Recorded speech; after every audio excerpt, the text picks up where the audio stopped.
Alors, mon cher Nobi, mon cher Dinel Nobi, shalom à toi, que la paix, la grâce, la miséricorde, les compassions du Seigneur et la connaissance de Christ te soient multipliées. Je viens par ce voice-là pour répondre à l'élément que tu m'as posé comme question dans mon WhatsApp tout à l'heure. Et donc, j'en profite de t'en faire une explication plus exhaustive, de sorte que, après le coutre de cette dernière, que plus jamais que tu sois une proie pour tous ces soi-disant pasteurs et autres qui vous emmènent dans ces choses-là. Permets-moi de relire la question. Tu me dis, Shalom frère, j'espère que vous allez bien, ainsi que la grande famille. De mon côté, ça va. Bibliquement parlant, le sel nous sert à quoi dans nos vies spirituelles? Je vais te donner la conclusion de ça. Je peux te le répondre en une phrase, mais permets-moi de répondre ça pédagogiquement pour que la compréhension soit bien posée pour tout le monde. Mon cher, quand tu parles de la vie spirituelle, il faut d'abord qu'on t'explique c'est quoi la vie spirituelle. La vie spirituelle, c'est la vie ou les mouvements ou on va appeler ça les déplacements ou les événements ou l'ensemble de ce qui constitue les activités liées à ton esprit ou liées à un esprit. Mais pour le cas, si c'est lié à ton esprit. Donc, quand tu me dis à quoi cela sert-il dans nos vies spirituelles, il y a un mot qui manque. Le mot qui manque, parce que tu as commencé par me saluer par un shalom. Dans le mot qui manque, ça devait être en quoi cela nous sert dans nos vies spirituelles en Christ. Parce que tout le monde a une vie spirituelle.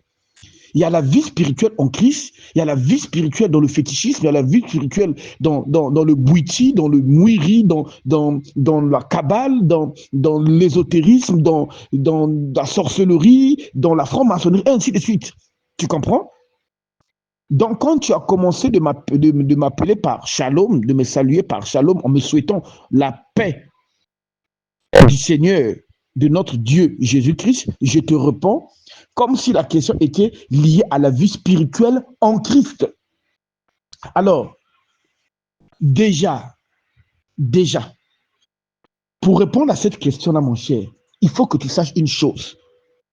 La Bible dit, dans Deutéronome 5, à partir du verset 32, dans le verset là, je dois écrire ça je demande toujours à tous les chrétiens, mettez ce verset-là devant votre lit. C'est-à-dire, au chevet de votre lit, quand tu te réveilles, que tu tombes sur ça.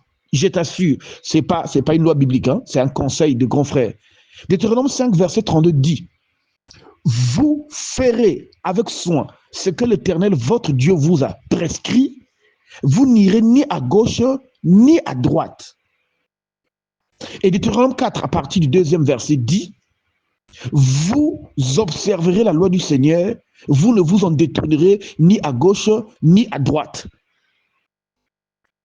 Et 2 Jean 1, à partir du 9e verset, dit, quiconque va plus loin et ne demeure pas dans la doctrine de Christ n'a pas Dieu. Donc, je suis en train de te parler de la vie spirituelle en Christ. On va voir dans la vie spirituelle en Christ, qu'est-ce qu'il dit par rapport au sel. Si je prends ces versets-là, parce que l'Écriture déclare que toute affaire doit être établie sur la déposition de 2 ou 3 témoins. Les témoins, c'est ceux qui ont vu Dieu, ceux qui ont entendu Dieu, ceux qui ont touché Dieu, ceux qui ont mangé avec Dieu. Tu comprends? C'est à eux qu'on doit demander. Allons-y, va chercher le premier témoin. On va au premier témoin, on appelle tonton Matthieu.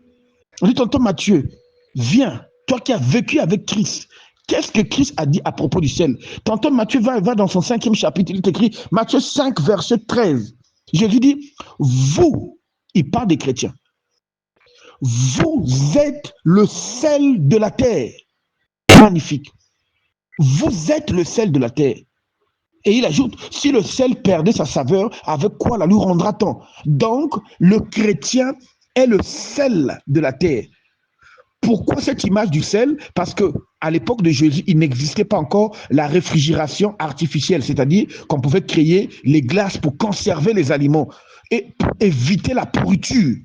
Donc, Jésus fait savoir aux chrétiens que le chrétien, lui, il est l'élément par lequel il n'y a pas la pourriture autour de son entourage ou de façon générale, il n'y a pas de pourriture autour du monde. C'est parce que les chrétiens sont encore sur la terre-là que la terre-là n'est pas pourrie à 100%.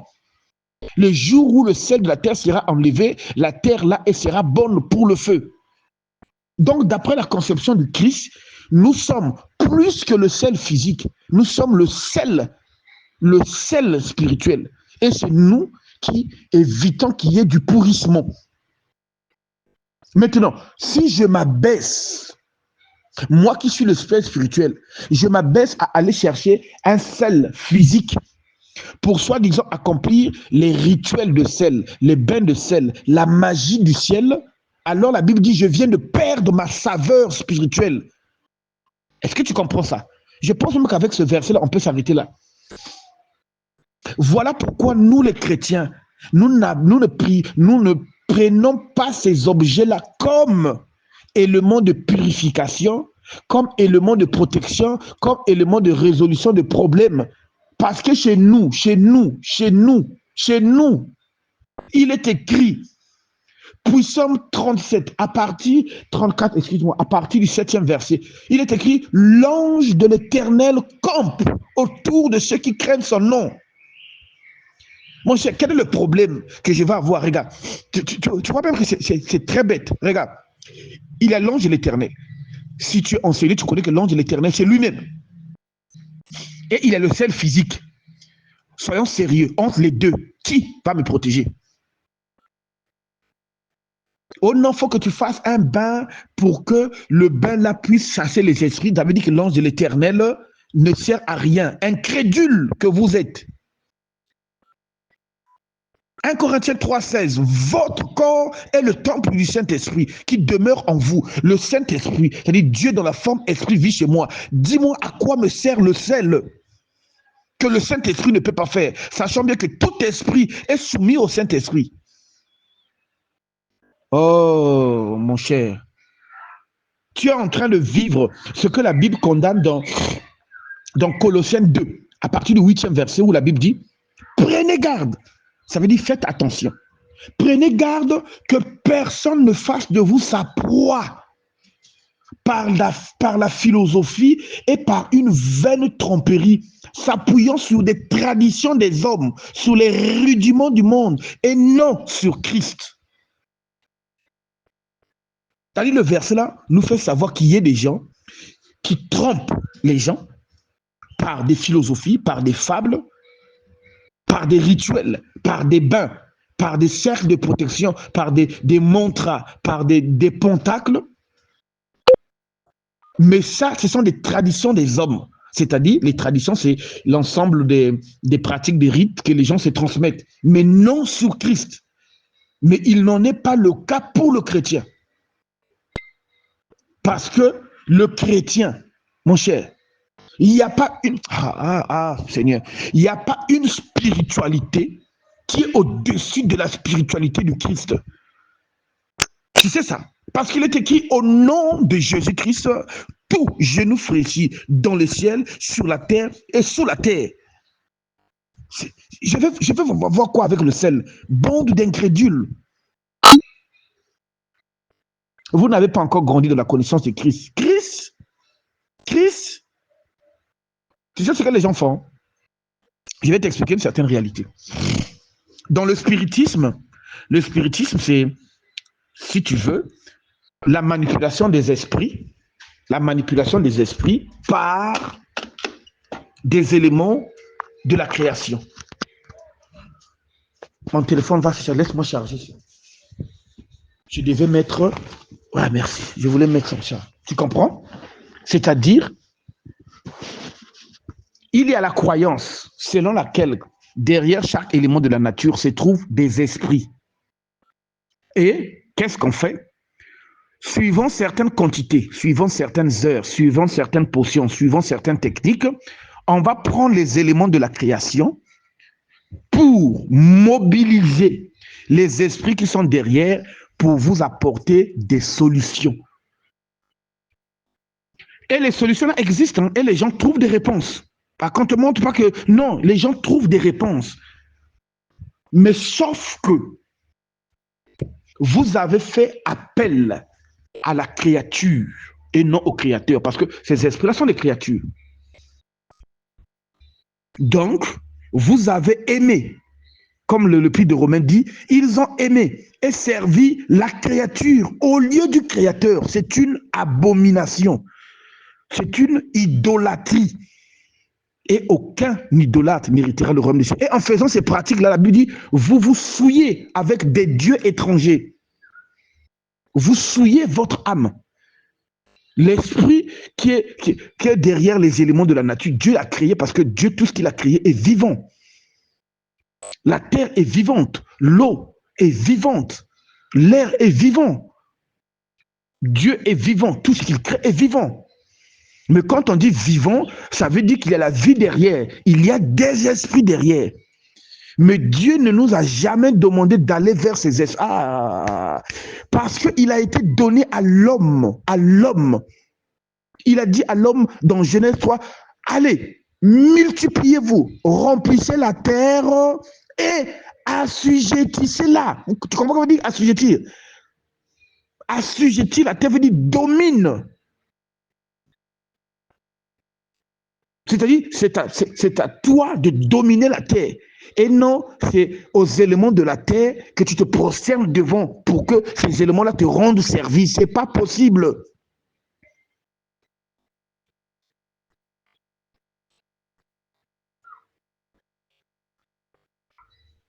Je parle de ceux qui sont en Christ. Hein. Nous qui sommes en Christ, on n'utilise pas ces rudiments de monde là pour aller chercher, non, bougie jaune, bougie noire, bougie rouge, celle noire, celle de Chine, c'est n'importe quoi. Parce que dans Matthieu 5, toujours à partir du 14e verset, il est écrit, vous êtes la lumière du monde. Je n'ai pas besoin d'une bougie d'une certaine couleur pour prier. Je suis la lumière du monde. Donc là où je suis là, j'éclaire les ténèbres. Tu sais, ce qui ne marche pas avec les gens, c'est parce que les gens ne connaissent pas qui est Christ. Je t'assure. Regarde, je vais te donner encore un exemple que je donne toujours aux gens. Mon frère, quel que soit ton niveau de magie ou de sorcellerie, on va prendre un exemple simple. Tu es sorcier, je suis sorcier. D'accord? Je vais être généreux. Tu as 5 totems. Tu as le gorille, le lion, la panthère et le cafard. Moi, j'ai le serpent, le cobra, l'aigle et ainsi de suite. Mais nous sommes, avec nos totems là, les grands sorciers du village. Parce qu'avoir déjà plus d'un totem et des démons à notre service. Voici notre pouvoir que nous avons acquis chèrement en nourrissant ces démons-là par des rituels, par le sang, par des crimes rituels, par des morts des gens et ainsi de suite. Voici le pouvoir que nous avons. Oh, le plus petit des chrétiens. Le plus petit des chrétiens, j'insiste, le plus petit des chrétiens, on lui donne, dans Luc 10, à partir du 19e verset, écoute, son maître lui dit, voici, pas je vous donnerai, je vous ai donné. Il y a une action qui s'est passée dans le passé et le pouvoir a été donné. Le pouvoir de marcher sur les scorpions, les serpents, sur toute la puissance de l'ennemi. Et rien ne vous nuira. Toute la puissance de l'ennemi, ça veut dire un chrétien qui vient de naître aujourd'hui, un seul, aucun franc-maçon, aucun sorcier, aucune sirène ne peut l'abattre. Si on arrive à le battre, ça veut dire que Dieu est menteur. Christ est venu mourir pour rien.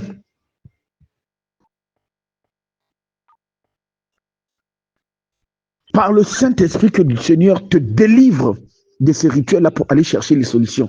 Parce que la solution, c'est Christ. Oh non, il faut quand même un bain de sel pour éclairer et tout ça. Ces pratiques-là ont pour but de te connecter avec ces esprits-là.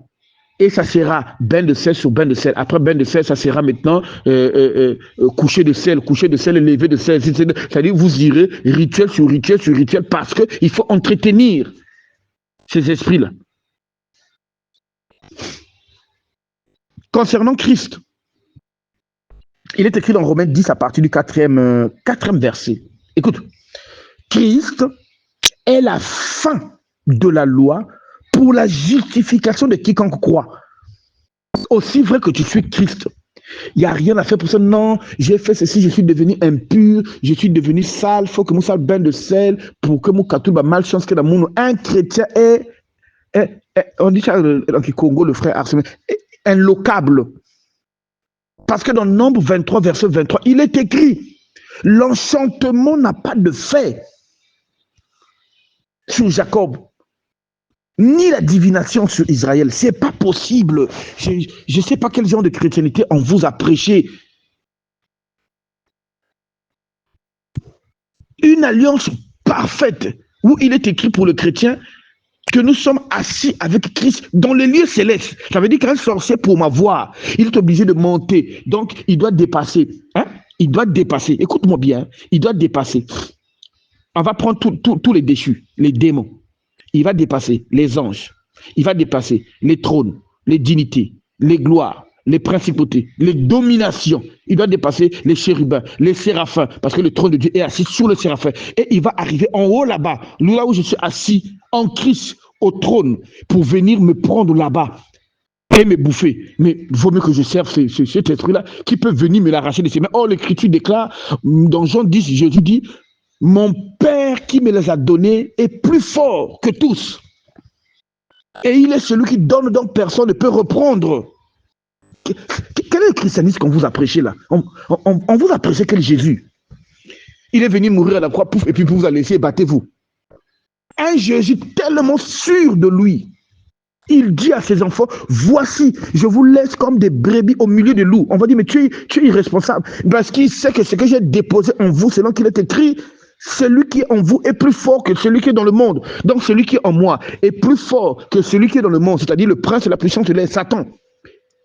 Donc je laisse même les sels, les sorciers, tout ça. Il est plus que Satan. Et je veux me rabaisser pour aller adorer les éléments de la création sous prétexte que j'ai besoin de la protection. Si j'ai besoin de la protection, l'ange de l'Éternel campe autour de ceux qui craignent son nom. Si je me sens sale, que j'ai fait quelque chose, je suis sale. Il est écrit, vous avez été purifiés, justifiés, lavés par Christ. Le sang de l'agneau qui rend plus blanc que la neige. Vous parlez de quoi? C'est quelle vie spirituelle que vous parlez aujourd'hui?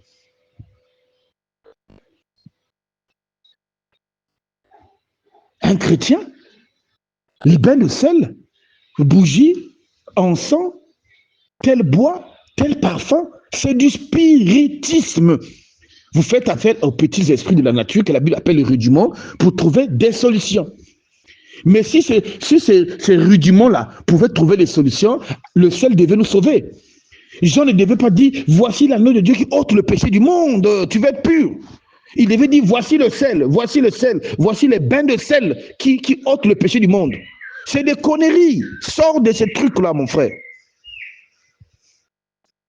Le sel ne purifie personne. C'est une arnaque. On vous dit, le sel te purifie. Non, le sel, en faisant ce rituel-là, tu te connectes avec les éléments, avec les génies des minéraux. Et ces génies-là vont débloquer, parce que c'est un contrat. C'est un rituel que tu fais, tu te connectes et ces génies-là vont débloquer ces problèmes liés à des autres génies, moins puissants qu'eux. Mais nous avons un maître, on l'appelle. Apocalypse 19, puis je vis un cheval blanc. Celui qui le montait avait les yeux comme des torches de feu. De sa bouche sortait une épée à double tranchant qu'il va dominer sur toutes les nations. Il portait un nom que lui seul connaît. Et sur sa cuisse était écrit Roi des rois, Seigneur des seigneurs. On ne vous a pas présenté Jésus. On vous a présenté quelqu'un qui est mort à la croix et puis vous êtes sauvé. Jésus, devant lequel même le diable se prosterne parce qu'à son nom, tout genou. Dans les génies des éléments là, c'est que vous appelez vous le sel. On vous a montré en disant le sel. Derrière le sel, on fait appel les génies des éléments. Les génies des minéraux. C'est par le sel que vous rentrez en contact avec eux. Donc quand tu dis que tu te laves, tu es en train de te baptiser. Tu es en train de signer un accord de partenariat avec ces esprits-là pour trouver la solution.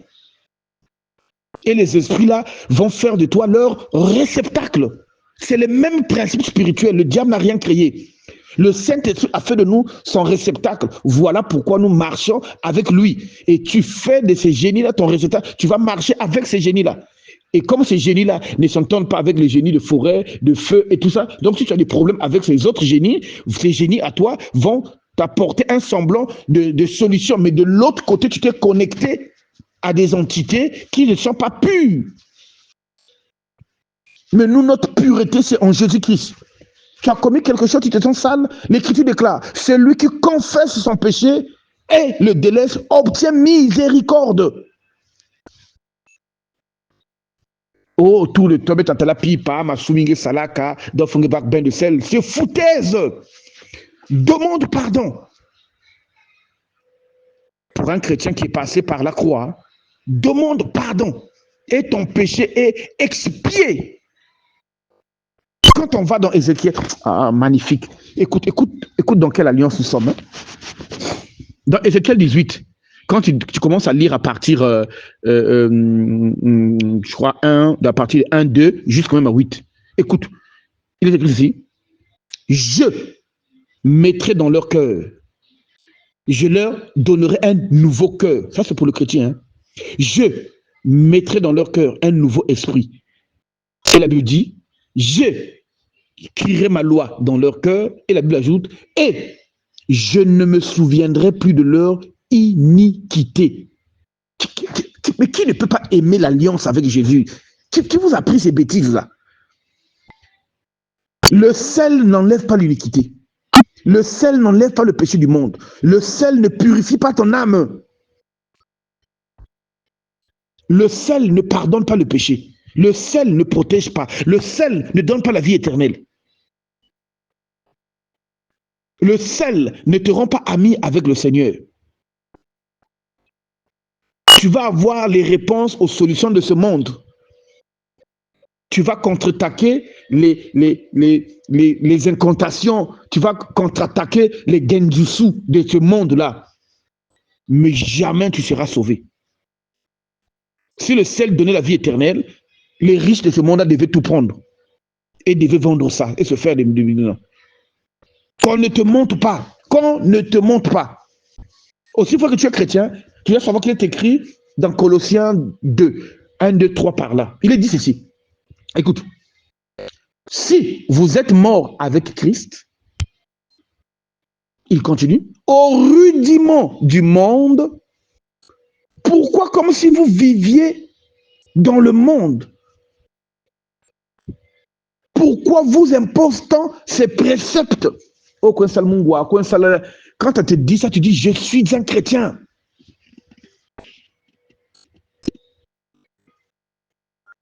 Et étant chrétien, c'est la vie de Christ. Selon qu'il est écrit, celui qui est en vous est plus fort que celui qui est dans ce monde. Dis-moi quel est le problème que le sel va résoudre. Depuis longtemps, le sel était là.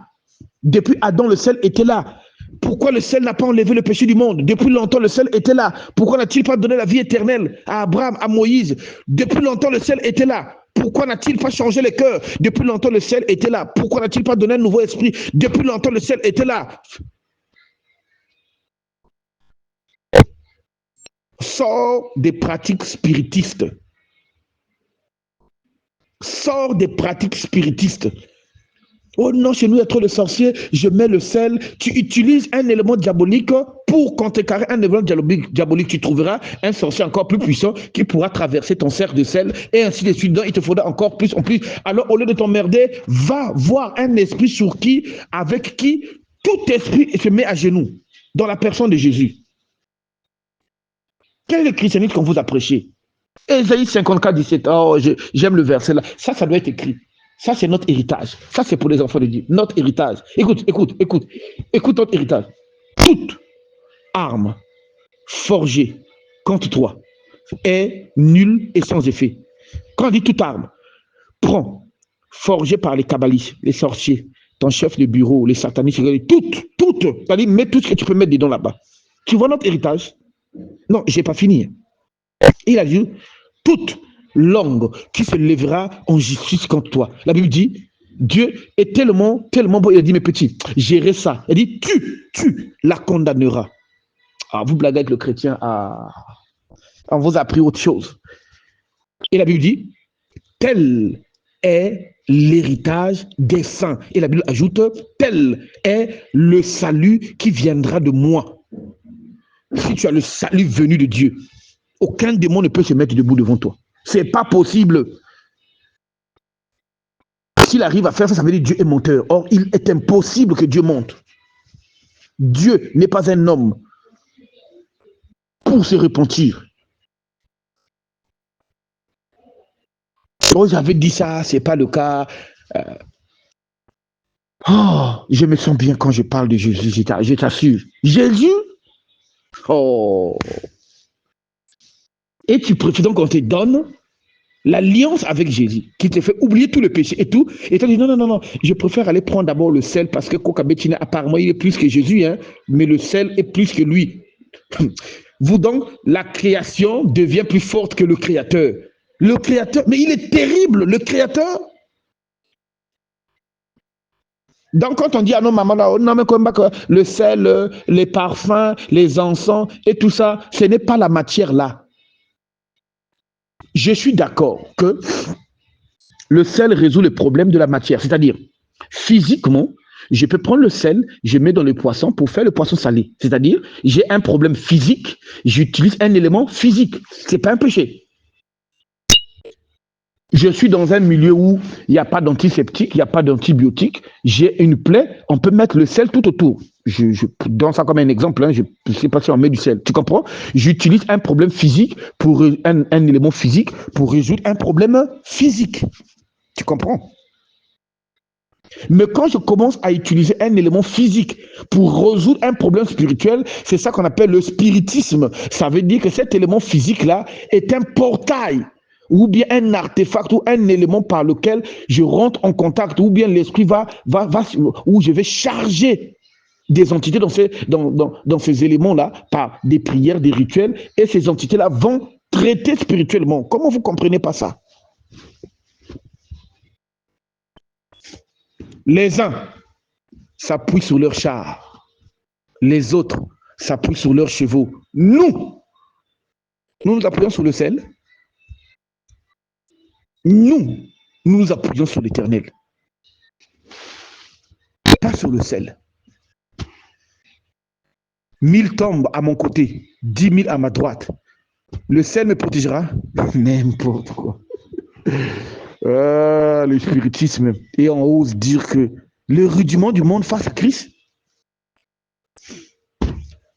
Maintenant, pour conclure ta question, mon cher, la vie spirituelle en Christ, on n'a pas besoin de sel. Mettons, la vie spirituelle dans le Bwiti, le Mwiri, dans le Ngonzo, dans toutes les formes de spiritualité africaine, satanique, ou toutes les formes de spiritualité européenne, asiatique et tout ça là, utilisez pour vous. Mais nous, en Christ, nous n'en avons pas besoin. Nous avons le plus puissant de tous les esprits. On appelle le Christ.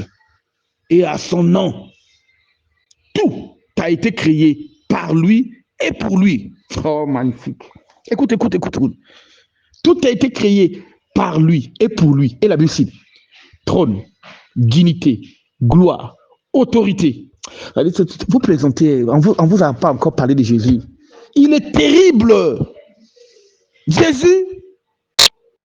Oh, et puis tu veux que je le change avec le sel?